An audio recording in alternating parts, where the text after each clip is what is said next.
매일 아침을 뉴스로 깨웁니다. 신율의 출발 새아침.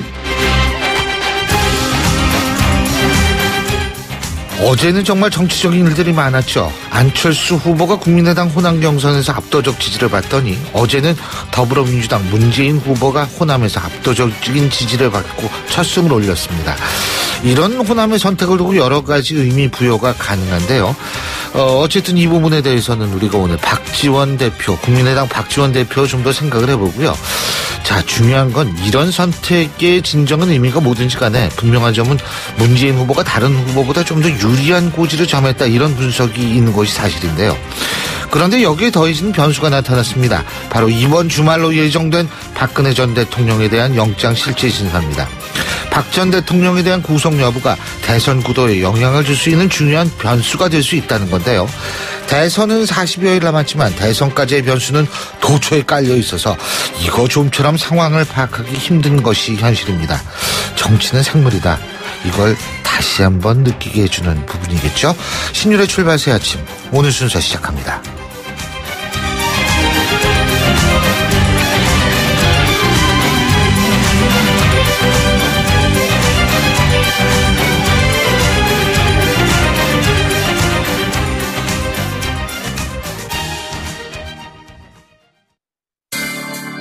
모든 자격증 합격 시대 에듀 공무원 시험 합격 시대 에듀 취업 성공의 합격 시대 에듀 이 시대의 모든 합격 시대 에듀 합격의 공식 시대 에듀 한계를 넘어 글로벌 리더가 된다는 신념으로 쉬지 않고 달려왔습니다. 1968년부터 오직 프레스 제작으로 한 길만을 걸으며 세계로 나가고 있는 IDS의 도전과 혁신은 계속됩니다. 고객 만족을 최우선 가치로 생각하는 주식회사 IDS. 김 사장님은 고민하던 공장 먼지 악취를 어떻게 해결했을까? 박 사장님도 쉽게 없애기 어려운 식당 연기 냄새를 해결하려면 정답은 역시 우연집진기. 이제 25년 기술의 우연집진기로 말끔히 해결하세요. 집진기는 역시 우연집진기. 우연집진기. 검색창에 우연집진기. 건설 관련 업체 정보들은 더하고 직거래니까 중간 마진은 빼고 매출을 곱하면 이거 결국 플러스네. 아무리 계산해도 건설 플러스. 견적부터 계약까지 건설산업 직거래 장터 건설 플러스. 건설 플러스. YTN 라디오 신율의 출발 새아침. 예, 지금까지 들어온 뉴스 정리해 보겠습니다. 백병규 시사평론가 스튜디오에 나와 계십니다. 어서 오십시오. 안녕하십니까. 예, 어제 더불어민주당 호남 지역 경선 제가 지금 방금 말씀을 드렸는데 문재인 후보가 압승을 거뒀습니다. 이게 뭐 문재인 대세론을 호남에서 확인해 준 셈이 됐어요. 그렇죠. 이변은 없었습니다. 문재인 후보가 그 60.2%의 득표율로 안희정, 이재명 후보를 그 40%포인트 이상 따돌리고 압도적인 승리를 거뒀습니다. 안희정 후보와 그 이재명 후보는 각각 그 20.0%, 19.4%, 아주 박빙이었죠. 이 근소한 차이로 그 2, 3위를 이제 차지를 했는데요. 이 최성 후보 0.4% 득표에 그쳤습니다. 문재인 후보는 이제 말씀하신 것처럼 그 호남 지역에서의 그 압승으로 결선 투표 없이 그 대선 본선에 그 직행할 수 있는 발판을 마련했다, 이런 평가가 좀 나오고 있죠. 반면에 그 안희정, 이재명 두 후보, 이 호남 지역에서만 그 문재인 후보와 그 10만 표 가까운 차이가 났거든요. 그래서 그 3배 차이더라고요. 3배 차이. 맞습니다. 거의. 이 역전의 기회를 잡기가 이제 그 쉽지만은 않은 상황인데, 안희정 후보 측은 일단 이 충청 지역에서 승리를 거두고 영남권에서 잘 버텨서 그 수도권 승부를 기대하겠다, 이런 전략이고요. 이재명 후보는 그 호남에서 근소한 차이로 그 3위에 그치긴 했지만 여론을 뒤집는 반전이 이루어졌다, 이렇게 자평을 하고 자신의 기반은 그 수도권이라면서 이 수도권 승부에 집중할 고상이라고 하죠. 자, 근데 이제 그 국민의당 지난 일요일하고 월요일날 경선했을 때 전북에서는 안철수 전 대표가, 안철수 후보가 70% 넘는 지지율, 그리고 전남 광주에서는 60% 넘는 지지율을 받아서 이 반문 정서를 확인했다, 막 이렇게 이제 국민의당 측에서 얘기를 했는데, 이 더불어민주당 이건 어떻게 보는지 저희가 잠시 후에 국민의당 박지원 대표와 얘기를 좀 나눠보고 입장을 좀 들어볼 텐데요. 뭐 언론에서는 다 그렇게 얘기를 하더라고요. 이제는 문재인 대 안철수다. 어떻게 보십니까? 네. 여기에 이제 조금 있다가 또 하나의 변수가 있을 것 같긴 한데요. 일단 전혀 새로운 지금까지 그 대선에서는 볼 수 없었던 이 새로운 구도로 그 이번 대선이 치러지는 것 아닌가 이렇게 볼 수도 있겠죠. 말하자면 야권 후보 대 그 야권 후보의 구도로 그 대선을 그 치를 공산이 가능성이 커졌습니다. 말씀하신 것처럼 그 민주당 호남 경선에서 그 문재인 후보가 그 이기기를 희망한다고 밝혔던 이 박지원 국민의당 대표 어제 민주당 호남 경선 결과를 보고 자신의 페이스북에 글을 올렸는데 문재인 후보의 그 60% 득표를 축하한다. 이제 밝혔습니다. 이 같은 그 양자 구도를 그 염두에 둔 것이겠죠. 박지원 대표는 그 이 페이스북 글에서 국민의당 바람대로 국민의당과 그 민주당 양자 구도가 되어 가기에 그 만족한다. 이러면서 그 본선 승리를 이제 그 자신하기도 했습니다. 그렇군요. 지금 또 다른 변수를 말씀하셨는데 바로 이거 막 두루두루 해야 되는데 김종인 전 민주당 비대위 대표가 출마를 한다. 이 부분 아니겠어요? 네, 출마 가능성이 점쳐졌는데 사실상 그 출마를 굳혔다는 소식 지금 나오고 있는데요. 맞습니다. 오늘 그 동아일보의 보도인데요. 일단 김종인 그 전 대표 오늘 이제 아침에 지금 만나고 있는지도 모르겠습니다. 그래서 이제 이 국민의당 의원 5명 등 그 국민의당과 민주당 의원 그 10여 명과 이 초찬 회동을 좀 하고 있고요.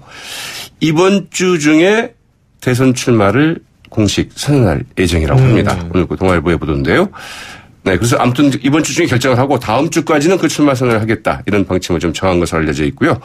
여의도의 그 대하빌딩에 사무실도 마련을 해서 대하빌딩 그 유명한 입주할 거라고 합니다. 김종인 전 대표는 이 출마 선언에서 이 대한민국 비상대책위원장 이런 그 컨셉을 좀 내세울 것으로 이렇게 알려져 있고요. 네, 그 분권형 기원을 통해서 그 2020년 총선과 그 대선을 그 동시에 칠 수 있도록 하는 임기 3년의 과도기적 리더가 되겠다는 구상을 밝힐 예정이라고 합니다. 이 정치권을 향해서는 이 공동정부 구성을 이제 제안할 것으로 이렇게 알려지고 있는데요. 네, 김종인 전 대표 이 출마 선언을 한 뒤에 그 공식 후보 동력일 그 4월 15일, 16일이죠. 이때까지 그 비문 후보 그 단일화에 그 박차를 좀 가겠다는 구상인데 그러나 그 어제 이 천주교 그 대구 대교구를 이제 방문했는데 여기에서 네.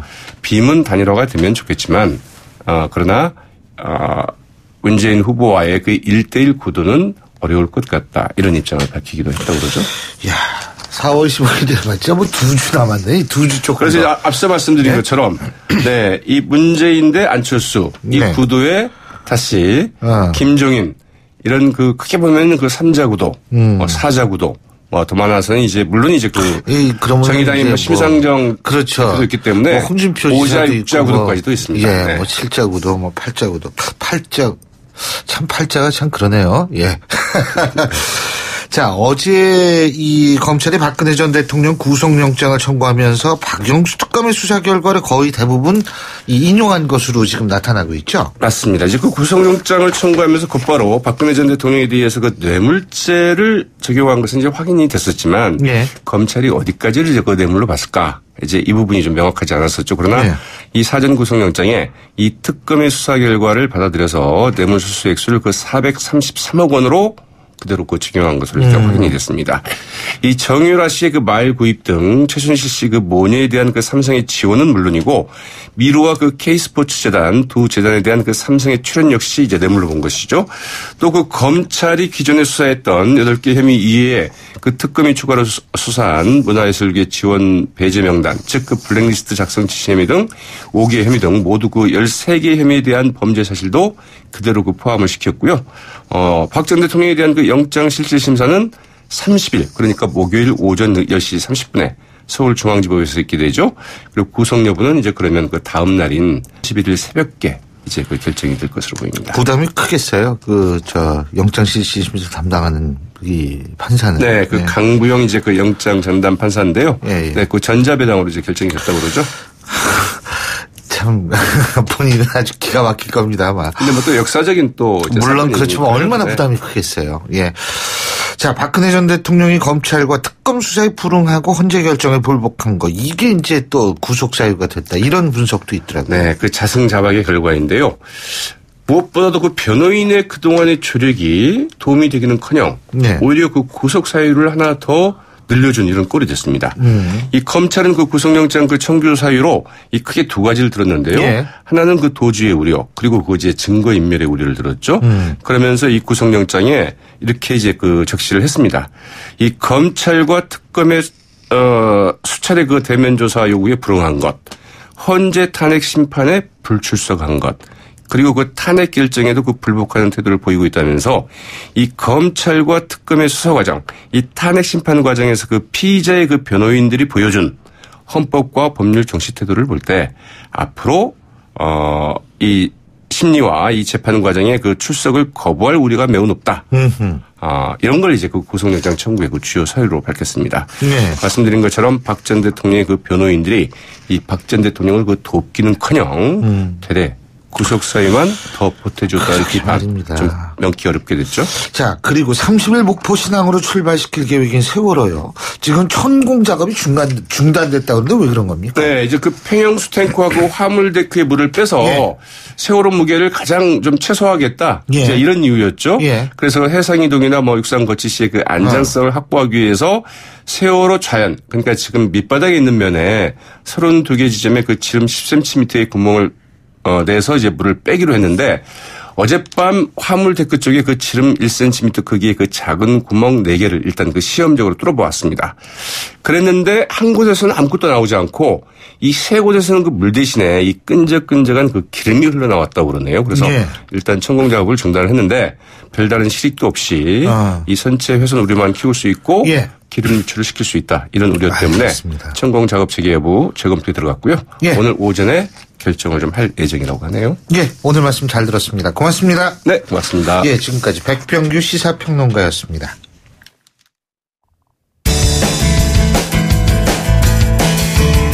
여러분은 지금 FM 94.5MHz로 방송되고 있는 신율의 출발 새 아침을 듣고 계십니다. 의견 주실 분은 짧은 문자 50원, 긴 문자 100원의 이용료가 드는 휴대전화 문자메시지 우물정 0945번으로 의견 남기실 수 있습니다.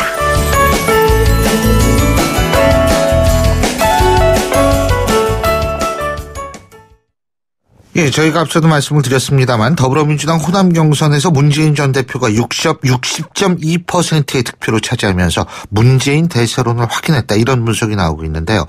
자, 그래서 이 문재인 전 대표 정말 날개를 달았다고 생각하는지 문재인 캠프 선거대책본부장을 맡고 계시죠? 더불어민주당 송영길 의원 연결해서 입장을 직접 들어보겠습니다. 송 의원님 안녕하십니까? 네, 안녕하십니까? 솔직히 60.2% 받을 거라고 생각하셨어요? 저는 60에서 65 정도로 예상을 했는데. 60에서 65. 왜 그렇게 생각하셨어요? 호남을 다녀보면 그걸 느낄 수가 있었습니다. 문재인 후보에 대한 마음을 열고 검증된 후보, 그리고 전국적 지지를 받은 후보, 준비된 후보 문재인을 정권 교체를 위해서 선택할 수밖에 없다, 이런 흐름을 느꼈습니다. 그런 흐름을 느끼셨다. 네. 자, 지금 말이에요.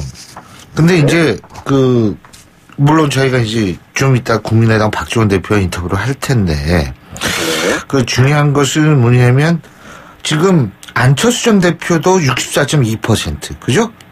문재인 전 대표 60.2%. 근데 안철수 후보가 이거 받았을 때 국민의당은 반문 정서를 확인했다고 그랬단 말이에요. 예?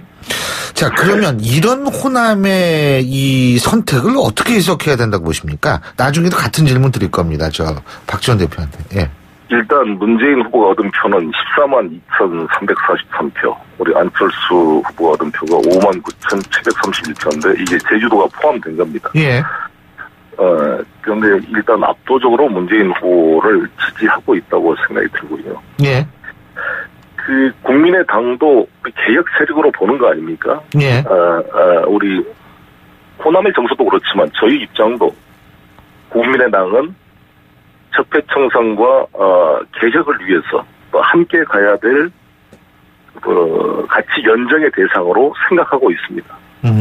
그래서 저는 호남이 확실하게 문재인 후보에게 정권 교체의 소임을 부여했다고 생각이 듭니다. 다시는 호남을 좌절시키지 않겠다고 약속한 문재인에게 다시 한번 이 정권교체의 소명을 감당해라고 예. 호남에서 승인을 해준 것이다 이렇게 생각합니다. 안철수 후보에 대한 지지는 일종의 격려의 의미가 있다 이렇게 예? 저는 생각합니다. 격려요? 네. 뭘 격려합니까? 그러니까 같이 협력해서 이 호남민들의 열망인 정권교체의 과업을 감당하는데 예. 같이 협력해라 경쟁하면서 이런 의미가 있다고 생각합니다. 그러니까 뭐 다음번에 생각해라 이런 게 아니고 그냥 격려다. 저는 그렇게 이해를 했습니다. 알겠습니다. 지금 이 호남에서 일각에서는 이렇게 두 사람이 전부 이렇게 고르게 나왔던 이유 중에 하나가 호남이 지금 세대 간의 인식이 조금 달라지고 있다. 다시 말해서 50대 이상은 국민의당 쪽으로 가는 사람들이 많고 20대에서 한 40대 정도까지는 더불어민주당 문재인 후보 쪽으로 가는 사람이 많아서 그렇다라는 분석도 있습니다. 이 부분은 어떻게 보세요? 그런 정도의 경향은 있죠. 있으나 많이 이제 이번에도 한 100여 명의 우리 광주 지역 어르신들이 문재인 후보 지지 선언을 했는데. 네. 여보세요? 확산되고 있습니다. 예? 우리 많이 그러한 문재인에 대한 재신임. 예. 다시 한번 기회를 줘서 이 책임을 완수하게 하자라는 분위기가 확산되고 있다고 생각합니다. 확산되고 있다 이런 말씀이시군요. 네. 자, 그러면은요. 지금 문재인 전 대표가 쭉 갈 때에 지금 이제 호남에서 있고 이제 다음은 충청이죠, 그죠? 이제 쭉 해서 이제 대선 후보 쪽으로 이제 가는 과정에서 뭐 걸림돌 돌발 변수로 예상하신다면 어떤 게 있다고 보십니까? 특별한 변수는 있지 않을 거라고 생각합니다. 지금 이제 충청도는 안희정 후보에 대한 지지도가 있는 곳이기 때문에 같이 선의의 경쟁을 해서 이 충청도민의 마음을 얻기 위한 노력을 제가 열심히 할 것입니다. 그래서 지난번에 약간의 논란이 있었습니다만 후보가 일정을 조정해서 청주에서 방송한 이후에 대전에서 다시 또 방송을 해서 예. 충청도 지역은 2번이나 TV 토론을 한 지역이기도 합니다. 예. 예. 자, 그리고 또 한 가지는 뭐냐면 어제 이제 KBS에서도 보도하고 오늘 뭐 상당히 많은 언론에서도 이거 다뤘던 문제인데요. 문재인 전 대표의 문재인 후보의 아들이 또 공방이 되고 있다 이런 거거든요. 네. 그러니까 심재철 국회 부의장 같은 경우에도 뭐 고용정보원 입사 14개월 만에 해외 어학연수를 이유로 휴직해서 23개월 동안 쉬었다. 뭐 그리고 채용 과정에 대한 의혹도 바른정당 하태경 의원이 제기하고 있는데 이 부분에 대해서는 어떻게 보십니까? 글쎄요. 그런 문제들은 이렇게 보는데 예. 이미 공식적인 그 시기마다 절차를 통해서 검증된 것들을 선거 때 와서 다시 팍 이렇게 부추기고 이런 것들이 과연 국민들이 설득력이 있을까 이런 생각이 듭니다. 검증이 됐다고 보십니까? 이미 뭐 감사 결과를 통해서도 정리된 사안이 아닌가 이렇게 생각합니다. 근데 KBS가 고용노동부 관계자와 전화 통화를 했는데 2010년 감사에서는 문신 채용권에 대해서 감사하지 않았다. 지금 KBS는 이렇게 보도하고 있는데요. 글쎄 그런 보도에도 업무 전반에 감사를 해서 그 과정이 대상 자체가 업무 전반이라 그러니까 문제가 생겼으면 다 그때 제기가 됐지 않았겠습니까? 이렇게 생각합니다. 네. 알겠습니다. 자, 그리고요. 또 한 가지는 뭐냐면 지금 비문 반문의 대결 구도 이런 얘기가 어제 이 호남에서의 압승으로 좀 잦아들어갈 것이다라는 분석도 있는데 어떻게 보십니까? 글쎄요, 저는 우리가 프레임을 바꿔야 된다고 보는데 어떤 특정인을 아니다, 특정인을 지지해서 뭘 만든다 이러한 낡은 구도는 박근혜 탄핵으로 이제 없어져야 될 그 구시대 유물 아닙니까? 친박당이 만들어지고 아니 어떤 대한민국을 어떻게 끌고 나가겠다, 우리 서민들의 삶을 어떻게 개선하겠다는 철학과 비전이 있어야지.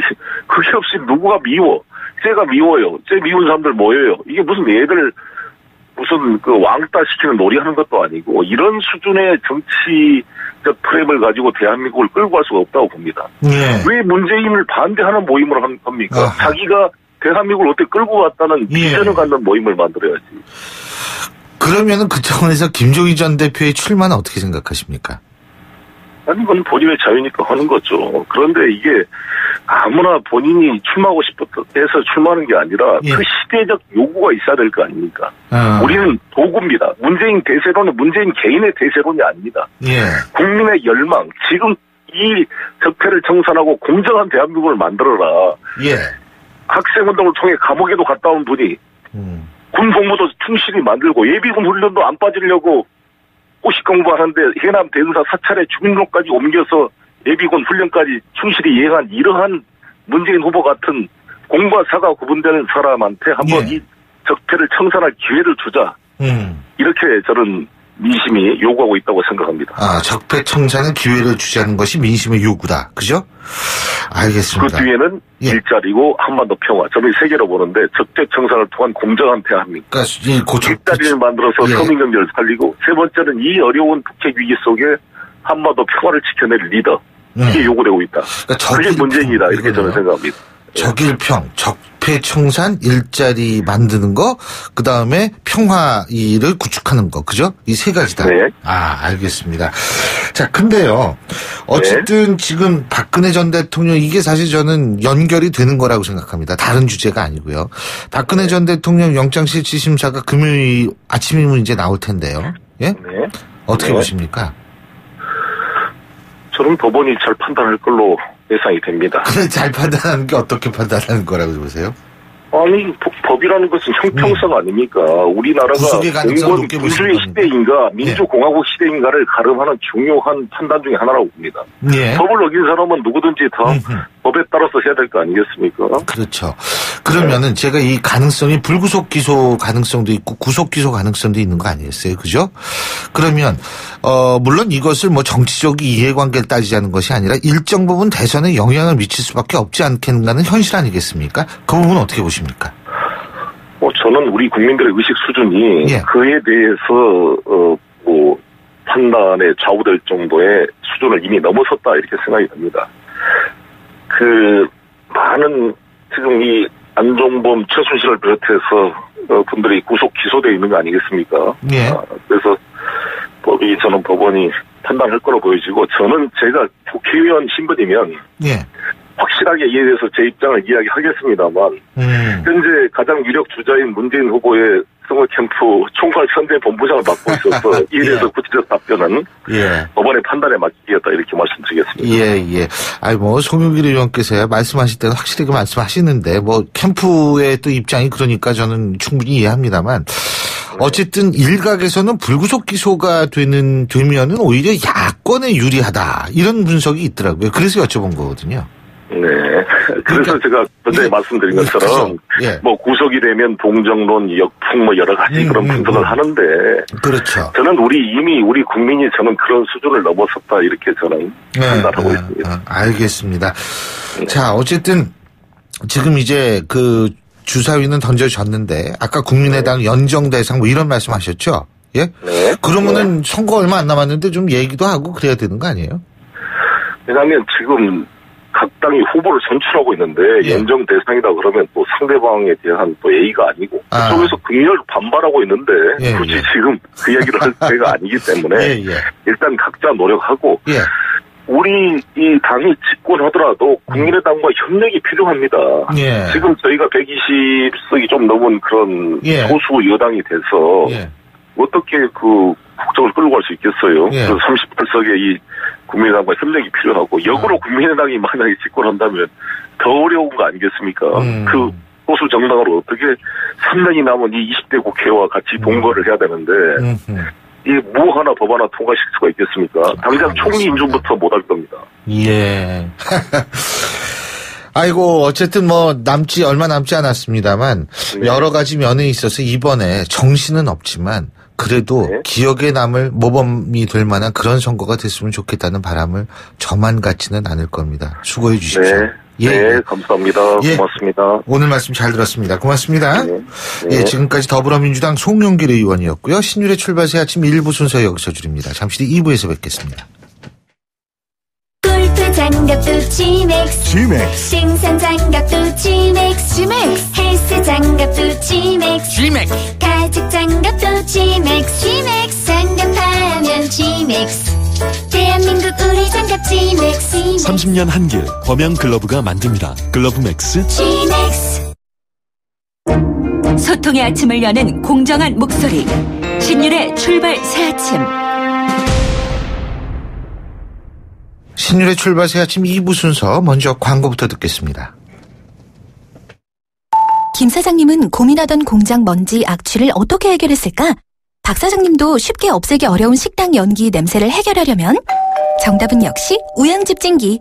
이제 25년 기술의 우양집진기로 말끔히 해결하세요. 집진기는 역시 우양집진기. 우양집진기. 검색창에 우양집진기. 온도와 습도를 항상 일정하게 유지시켜주는 항온항습기 전문기업 AR. 전산센터, 반도체 공장, 미술관, 박물관, 귀중품 보관실을 30년 축적된 기술로 AR이 지켜드립니다.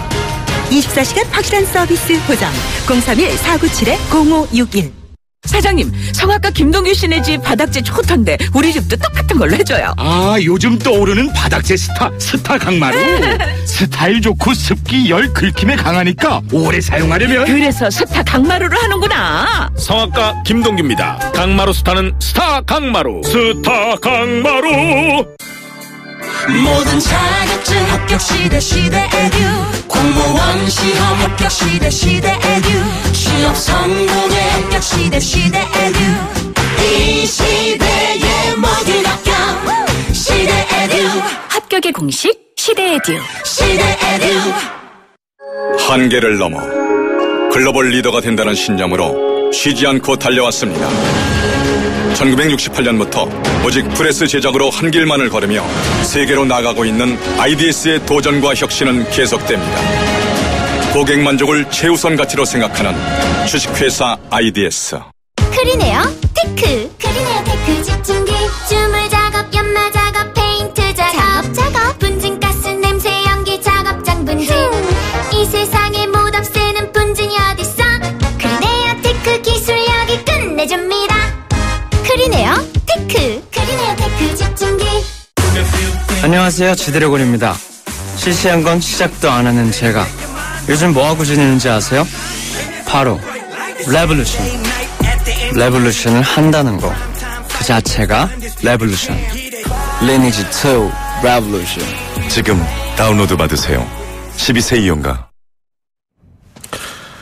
예, 지금 7시 38분 32초 지나고 있는데요. 자, 오늘이 화요일 아침입니다. 근데 안개가 좀 많이 끼어 있습니다. 교통 상황 어떤지 알아볼까요? 김지현 캐스터? 네, 출발 새 아침 교통정보입니다. 곳곳에 안개 낀 구간이 있습니다. 무엇보다 사고 나지 않도록 유의하셔야겠는데요. 현재 서울 외곽순환고속도로 판교에서 일산 쪽으로 수험터널 부근 4차로에서 승용차 추돌 사고가 발생을 했습니다. 이 부근 지나는데 3번에서 조남까지 6km 구간 정체 감안하셔야겠고요. 이후로 노호지부터 김포요금소까지 교통량이 많아서 밀립니다. 동부간선도로 의정부 쪽으로 가는 길도 상계교 목간 지점에 추돌 사고가 있었는데요. 처리 작업은 빠르게 끝이 났습니다. 다만 월계 1교부터 상계교까지 정체가 되고 있고 이 구간 지났는데 대략 15분 정도 소요가 되고 있습니다. 반대편 도심 쪽으로는 노원교에서 녹천교, 원룸교부터 성동교까지 시속 30km 안팎으로 이동을 하고 있는데 그래도 옆으로 가는 동일로의 소통 상황은 좋다는 점 참고하시기 바랍니다. 삼양로 일부 구간 통제에 들어갔습니다. 우이초등학교 앞에서 419 묘지 입구 사거리 쪽으로 작업으로 인해서 진행 방향 전면 통제가 되고 있고요. 반대편 차로로 엇갈아 통행을 하고 있으니까 이 구간 지나실 때 유의하시기 바랍니다. 출발 새 아침 교통정보였습니다. YTN 라디오 신율의 출발 새 아침. 도박이 대박됐다. 바로 지난번 국민의당 호남 경선 끝나고 난 이후에 박지원 대표가 한 말입니다. 자, 국민의당 박지원 대표 지금의 전국 상황 어떻게 보는지 입장 들어보는 시간 마련하겠습니다. 국민의당 박지원 대표 전화 연결합니다. 안녕하십니까? 네, 안녕하세요. 박지원입니다. 근데요, 대표님, 도박이 대박됐다.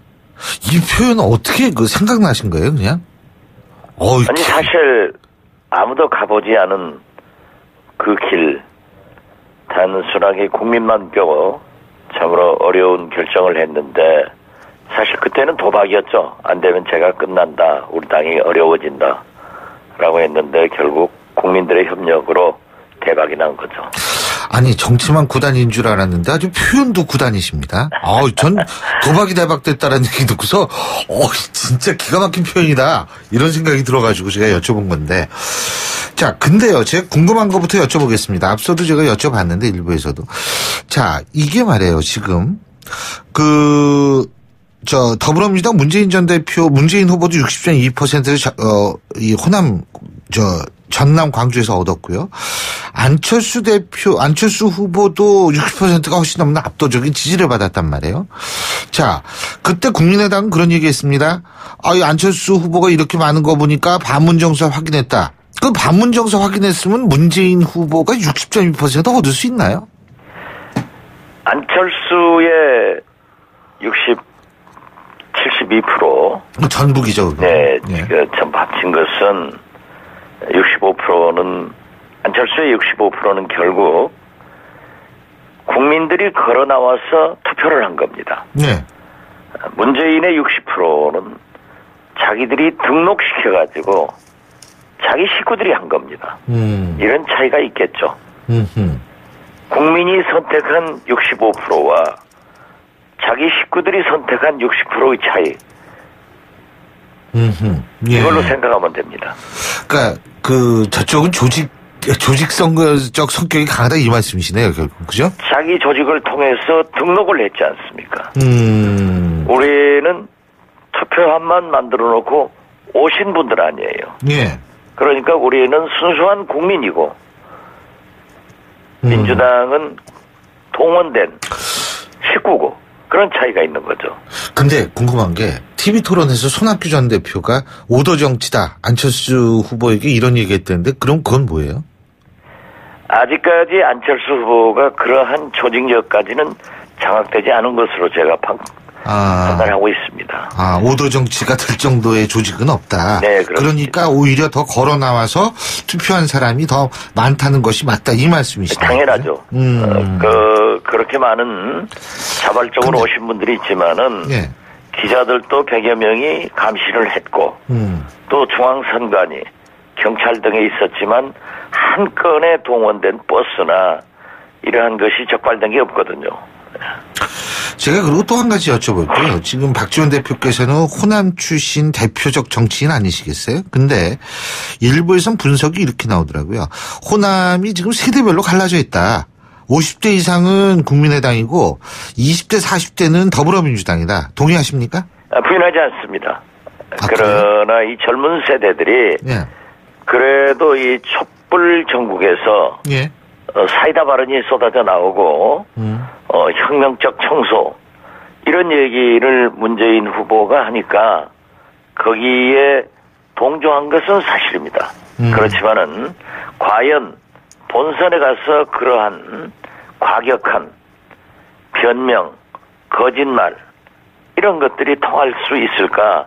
그래서 지금 현재 보면은 어떻게 됐든 문재인 후보는 지지도가 하락하고 있고 상대적으로 안철수 후보는 상승하고 있는 것으로 봐도 민심의 변화가 있다. 저는 그렇게 봅니다. 민심의 변화가 있다. 상승하고 하락한다. 근데 일각에서는 이렇게 보는데요. 문재인 전 대표가 50%를 호남 지역에서 얻지 못한다면 구야권 대권 주자로서의 정치적 정통성을 얻지 못하는 결과가 되기 때문에 비문 반문 전선이 오히려 강화될 것인데 하지만 어제 결과를 봤을 때에는 60.2%라는 결과를 얻었기 때문에 상대적으로 정치적 정통성을 부여받았다라고 볼 수 있고 그렇기 때문에 비문 반문 진영은 약해질 것이다라는 분석이 있습니다. 어떻게 보십니까? 저는 비문 반문 그러한 구도로 대선을 치르는 것에 대해서는 반대합니다. 그러세요? 네, 결국 자기 식구들이 60%를 지지해 준 것. 국민들이 65%를 지지해 준 이런 차이를 가지고 봐야 되고 또 사실 문재인 후보에 대한 거부 반응이 공포증이 너무 많기 때문에 저는 본선에서 저는 어제 간절히 문재인 후보가 1등 되기를 바랐습니다. 그러셨어요? 네. 그래서 우리 구도대로 안철수 대 문재인, 즉 국민의당 후보 대 문재인 구도로 되면은 아주 좋은 구도다. 만약 안희정 대 국민의당 후보 구도가 된다고 하면은 버거웠다 하는 생각을 가졌는데, 글쎄 모든 것은 뭐 압도적으로 문재인 후보가 승리한 건 사실이죠. 그러나 제가 볼 때 60% 선에서 끝난 것은 저는 그렇게 큰 대승은 아니다 이렇게 보고 있습니다. 안희정 지사가 차이가 너무 많이 나게 어제 2등을 했어요? 안희정 태풍이 불었는데요. 예. 그 몇 번의 발언 실수로 인해서 민감하게 반응하고 그 지지도가 추락하더라고요. 그 다음에 그것을 커버하지 못하고 실제로 우리가 이재명 시장의 약진을 저는 더 깊게 보았습니다. 네, 그렇게 호남에서는 그러한 그 사이다 발언을 높이 평가해 주는구나. 이런 걸 볼 때 우리 국민의당 안철수나 손학규나 그렇게 사이다 발언을 하지 않았거든요. 그래서도 우리가 그러한 지지를 받을 수 있는 것. 그래서 저는 안희정, 이재명 이 두 분이 40%를 받아낸 것은 상당한 약진이다. 그리고 그분들은 사실 기초단체장, 광역단체장으로서 활발한 선거운동을 할 수 없었고 호남에 대해서는 그분들이 그렇게 알려진 인물들이 아닙니다. 호남에서는? 그렇죠. 그렇지만은 잘 아시다시피 문재인 후보는 4년 전에 호남에서 8, 90% 실제로 지지를 받았고 또 지난 4년간 얼마나 호남에 정력을 쏟았습니까? 비록 작년 총선에서 패배를 했지만은 그 후에도 호남의 모든 정력을 쏟았거든요. 그러한 것을 보면은 자기 식구들 가지고 60% 지지받았다고 하는 것은 저는 그렇게 큰 대승은 아니지만은 어떻게 됐든 우리 국민의당이 바라는 구도대로 문재인 후보가 1등이 된 것은 참 다행이다. 저는 그렇게 평가합니다. 그렇군요. 그러니까 아직도 비문정서, 반문정서가 호남에는 많다 이런 말씀도 될 수 있겠네요. 그죠? 문재인 가지고는 안 된다. 문재인이 대해서는 안 된다 하는 거예요. 그 이유가 그 섭섭함 그런 것들이 뭐 때문에 그렇다고 보세요? 인사차별이나 그 오래된 거다 이거죠. 대북송금 특검이나 최근에 와서도 자기는 호남 인사차별 한 적 없다. 이런 거짓말과 변명을 하신단 말이에요. 그리고 이번에 보십시오. 가장 혁신 정치 하신다는 분이 대학생들을 동원해서 선관위로부터 고발을 당하고 특전사 사진을 내놓고 전두환 표창을 받았다고 자랑했다가 문제가 되니까 자기가 사진을 고른 게 아니고 참모들이 골라줘서 보였다. 그러면 대통령 돼가지고 무슨 일을 해서 잘못되면은 장관이 하고 수석이 해서 했다. 이렇게 무책임한 발언에 대해서 평가를 하고 있는 겁니다. 자, 근데 어쨌든 비문 반문 구도는 찬성하지 않으신다고 말씀을 하셨는데. 그건 너무 그죠? 정치 공학적이잖아요. 그죠? 근데 김종인 전 대표가 대선 출마하는 모양이더라고요.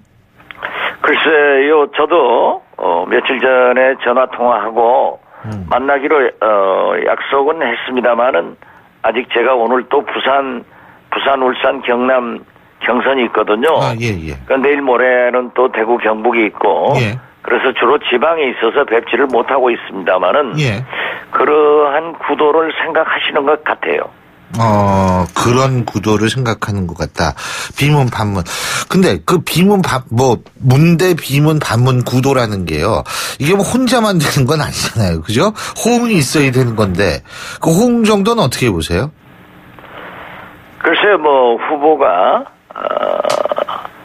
이제 자유한국당에서도 바른정당에서도 다 확정되면은 뭐 최소한 5개 정당의 대통령 후보가 나설 거고, 그러지만은 저는 대단히 죄송하지만은 박근혜 대통령의 구속 여부가 결정되는 이 순간 또 국민들은 이미 야권으로의 구야권으로의 정권 교체를 작정한 겁니다.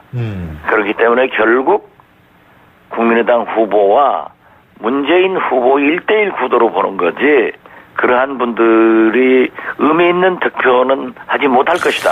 자, 저는 그렇게 봅니다. 그러면 인위적인 후보 단일화는 지금 가능하지 않다고 보시는 거네요. 그죠? 과거처럼 그렇게 인위적으로 예. 정치 공학적으로 후보 단일화보다는 이제 아마 4월 초까지 각 당의 정당 후보들이 결정될 것 아닙니까? 예.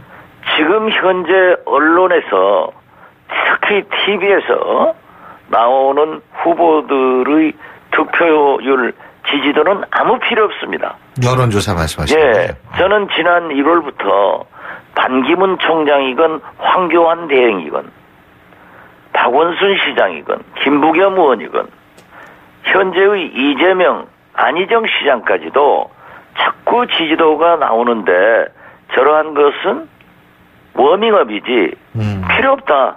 결국 본선에 가면은 당신은 안철수 대 문재인 이 1대1 구도로 가는 거고 바른정당이나 자유한국당의 후보들은 의미가 없다. 그런데 지금 현재 제가 본 견해로는 홍준표, 유승민 이 후보들이 아마 나타날 것 같아요. 네. 그래도 이러한 분들은 박근혜 대통령의 잔전 세력이고 비록 바른정당은 박근혜 대통령의 탄핵에 동참한 공로는 있지만은 실패한 공동의 책임이 있는 분들이에요. 예. 그렇기 때문에 이분들은 결코 의미 있는 득표를 못하고 또 박근혜 대통령이 저렇게 건재해가지고 있는 한 두 정당은 통합도 되지 않을 것이다. 예. 그렇기 때문에 결국 다자구도로 치러진다. 양자구도로 치러질 겁니다. 양자. 예. 그렇기 때문에 결국 양자구도로요. 근데요, 지금 박근혜 대통령 건재, 이 전 대통령 건재 이런 말씀 하셨는데, 박근혜 전 대통령 구속 여부가 이번 주 금요일 아침이면 아마 결정이 될 텐데요. 자, 박근혜 전 대통령의 구속 여부가 대선 판도에 영향을 미치지 않을 거라고 보십니까? 아무래도 조금은 미치겠죠. 예. 왜냐하면은 그 친박, 예. 태극기 부대들은 더 뭉칠 겁니다. 그리고 극우 보수들은 뭉칠 수 있지만은 예. 그 뭉치는 세력이 20%를 넘지 못한다 이겁니다. 저는 예. 최대로 가더라도 30% 정도 되는데 예. 이 30% 세력을 가지고 자유한국당과 바른정당이 나눠 먹기 때문에 어떠한 의미가 없다 저는 그렇게 보고요. 예. 솔직히 말해서 어떤 당은 예.